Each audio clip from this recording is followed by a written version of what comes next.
Our journey was arguments, starting at a smaller number, and then it probably took 4 or 5 years before we got to the 10%.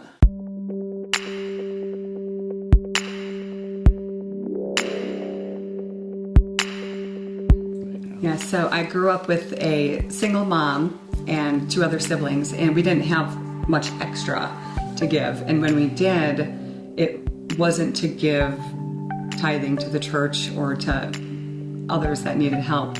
It was to buy milk and bread. So I grew up in a family that tithing was important. When we got married, I felt like it was important to try our best to do the same. And so we started having conversations about what does that look like for us.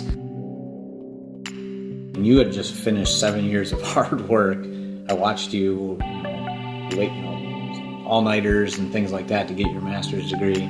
You'd worked your tail off, and now you finally are on the other end of that journey, and now you're starting to make a little bit of money, and it's like, Now he wants me to give it away. Yeah, like that was a big part of the conversation. So what we ended up doing is settling on a lower amount just to kind of get started, and it was still a challenge, I would say to you. It was very uncomfortable, the thought of giving.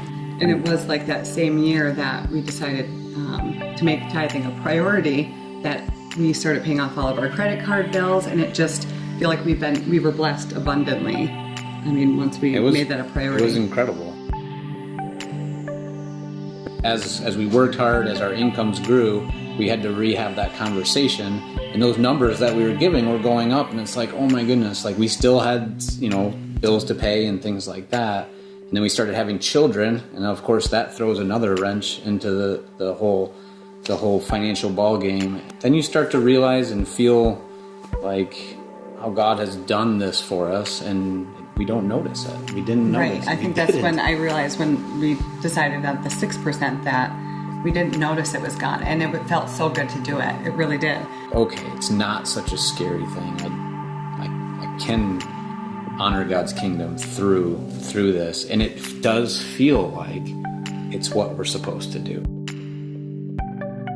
And I feel like instilling it in our children at such a young age is equally valuable, and they're getting a lot of learning opportunities. Zayden just came home from school today and wanted to collect cans for his preschool, who's collecting for families in need, and he did it with such joy.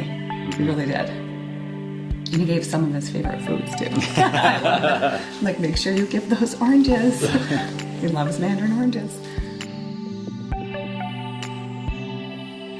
I'm glad you compromised with me. I don't. Going from giving 0 to giving that 6% up to 10% was huge for me. And it was steps, and that's okay. There's nothing wrong with that.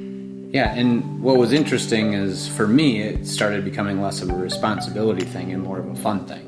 And now we don't even second guess. We just, if somebody needs help, we are always more than willing to help. We don't even ask each other anymore. Like, if we know there's somebody in need, we just do it.